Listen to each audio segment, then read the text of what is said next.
Hello everyone, how to Toads back with another new video, and in this video I'm going to tell you how to download and install Facebook Lite app in your device.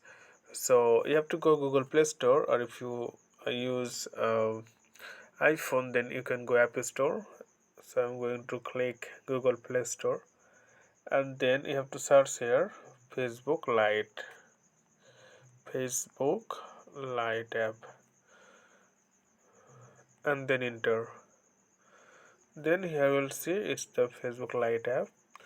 So simply click. You can see light. There are some option if you want. It's similar to Facebook, but the big Facebook is 52, and this is only 2.2 megabyte. So simply click install, and it takes few time to install in your device. Okay, it was helpful for you. So today's no more, and thank you for watching.